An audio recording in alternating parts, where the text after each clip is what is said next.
स्वागत है बच्चों आप सभी का मेरे चैनल के आर ट्यूशन क्लासेस में। और आप देख रहे हो मुझे मेरे चैनल पर। आज मैं आपको पढ़ाऊंगा क्लास 9th की मोमेंट बुक का 5th चैप्टर जिसका नाम है द हैप्पी प्रिंस, और इसकी समरी डिस्कस करेंगे हम। तो अगर इस चैनल पर नए हो तो चैनल को सब्सक्राइब कर दो बच्चों, और इसी तरह की वीडियोज़ को देखने के लिए। ठीक है, तो चलिए स्टार्ट करते हैं। देखिए हमारा जो चैप्टर है ये एक प्रिंस मतलब कि एक राजकुमार के ऊपर बना हुआ है। ठीक है, और उसका एक पुतला है शहर के बीचों बीच। अब जो ये पुतला है ये एक स्तंभ पर रखा गया है। ठीक है, खड़ा है पुतला, मतलब कि एक स्टैचू बना रखा है, एक मूर्ति बना रखी है, वो शहर के बीचों बीच है। उस समूचे पुतले के ऊपर एक मुलमा चढ़ा रखा है, मतलब कि एक कोटिंग चढ़ा रखी है। ठीक है, उसके ऊपर बढ़िया सोने के पतले पतले पत्ते थे। आंखों की जगह पर दो चमकीले नीलम की वहां पर रत्न लगाए हुए थे, मतलब उसकी आंखें सोने की नहीं थी। उसकी आंखों की जगह पर नीलम नाम का एक पत्थर होता है, ठीक है, नीले रंग का होता है और काफी चमकीला होता है, उसे लगाया गया था। उसकी तलवार की जो पकड़ने वाली जो थी उसको बड़ी मणि द्वारा बनाया गया था और वो काफ़ी ज़्यादा चमक रही थी बच्चों। ठीक है, तो यहाँ पे इसकी एक डिस्क्रिप्शन दिया गया आपको कि वो जो पुतला था वो कैसा था, चमकदार था, सोने का बना हुआ था। चलिए आगे पढ़ते हैं अब। तो एक अबाबिल पुतले के पास आ जाता है और उसके ऊपर बैठ जाता है। अबाबिल होता है यहाँ पे छोटा सा आपका पक्षी।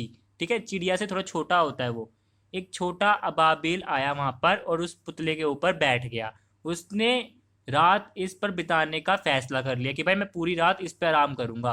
परंतु जैसे ही वह सोने जा रहा था उस पर पानी की एक मोटी बूंद गिर गई। अब भाई देखो बारिश शुरू हो गई और वो बैठा था कहाँ पर, पुतले के ऊपर। तो बारिश से तो पुतला उसको बचा नहीं सकता था ना। तो इससे क्या हुआ, अबाबिल जो था वो हैरान हो गया, लेकिन कोई भी बादल नहीं था वहां पर। ठीक है, फिर भी वर्षा हो गई, बारिश मतलब बादल दिखाई नहीं दे रहे थे उसे, लेकिन फिर भी बारिश शुरू हो गई। ठीक है, पानी की दूसरी बूंद गिरी, फिर तीसरी बूंद गिरने लगी। तो उसने निश्चय कर लिया कि अब मैं उड़ जाता हूँ यहाँ से, मुझे कहीं सेफ जगह पर जाना चाहिए। तो पानी की जब तीसरी बूंद गिरी तो उसने उस पुतले की तरफ देखा। वह रो रहा था, मतलब कि देखो उसे लग रहा था कि बारिश हो रही है, लेकिन बारिश नहीं हो रही थी रियली में। ये जो पुतला था, जो ये मूर्ति लगी हुई थी बच्चों इसको ये शहर के अंदर, वो रो रही थी। देखो मूर्ति वैसे रोती नहीं है, लेकिन इस कहानी के अंदर ही दिखाया गया है। तो वो बूंद उसके ऊपर गिर जाती है आंसू की। अब फिर पुतला बोलता है पक्षी से। पुतला अबाबिल से बातचीत करने लगता है। उसने कहा कि जब वह जीवित था, मतलब कि जब वो चल सकता था, फिर सकता था, तब उसने यह नहीं जाना था कि आंसू क्या होते हैं। उसे नहीं पता था कि आंसू किस चीज को कहते हैं। देखो बेटा, जब ये आदमी जिसका ये पुतला बनाया गया है ये जिंदा था ना, ये अपनी बात बता रहा है कि जब मैं यहाँ पे शासन क्या करता था, जब मेरा राज्य था यहाँ पर, जब मैं यहाँ का राजा था, तब यहाँ पर आंसू नाम की कोई चीज ही नहीं थी। सभी लोग हैप्पी रहते थे, इसीलिए इसका नाम हैप्पी प्रिंस है, खुश राजकुमार है। ठीक है, अब वह बहुत ऊंची जगह पर बैठता था, उसकी जगह जो थी वो ऊंची जगह पे बना रखा था उसका पुतला। वह शहर के कष्टों को देखा करता था, क्योंकि वो बिल्कुल बीचों बीच था, तो इसीलिए वो पूरे शहर को देख सकता था। पूरे शहर में जो भी अच्छा हो रहा था, जो भी बुरा हो रहा था, वो सब देख सकता था हमारा पुतला। तो ठीक है, अब अबाबिल को एक महिला की सहायता के लिए भेजा जाता है। देखिए हैप्पी प्रिंस ने जो पुतला था उसने अबाबिल को बताया कि दूर कहीं से एक महिला, कहीं कहीं पर एक महिला रहती है। ठीक है बेटा, वह दर्जिन है, दर्जी का काम करती है। वह रानी की दासियों में सबसे सुंदर दासी की साटिन के गाउन पर फूलों की कढ़ाई कर रही थी।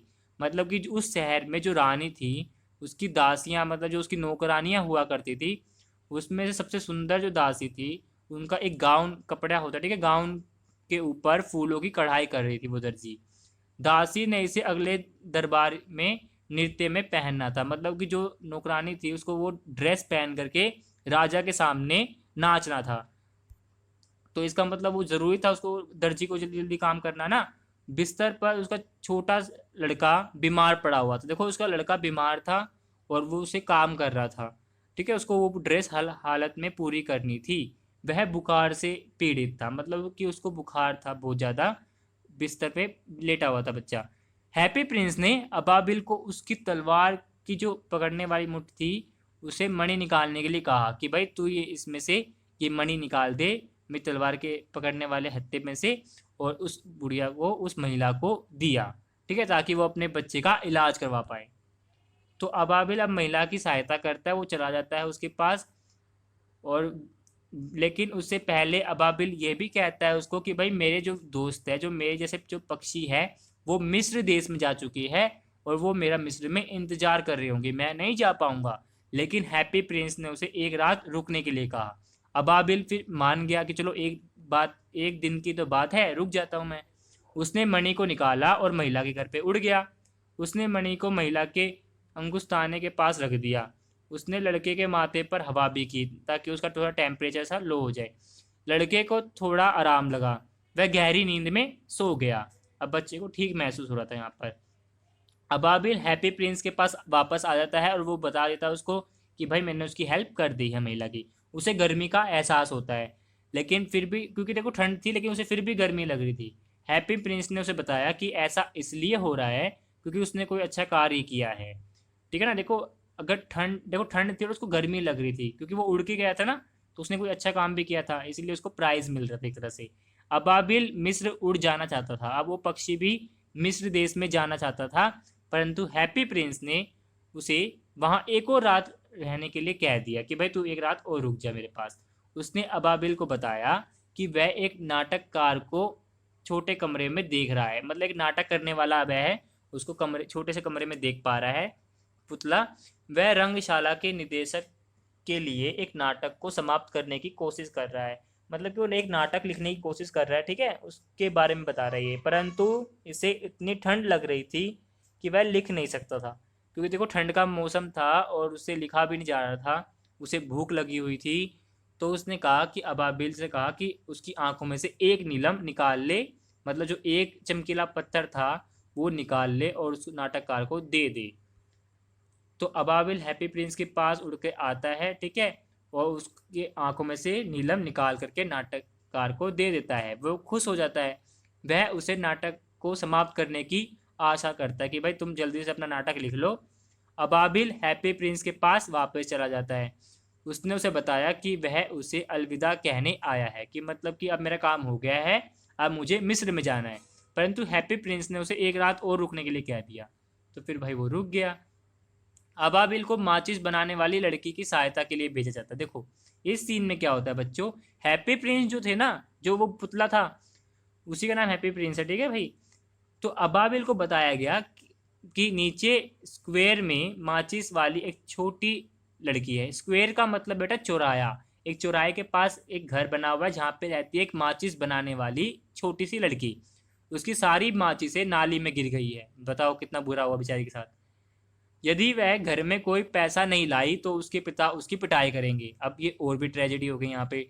भाई अगर माचिस नाली में गिर गई है तो बेच नहीं सकती, और बेचेगी नहीं तो घर में पैसे नहीं आएंगे और पापा पिटाई करेंगे उसकी। वह रो रही है।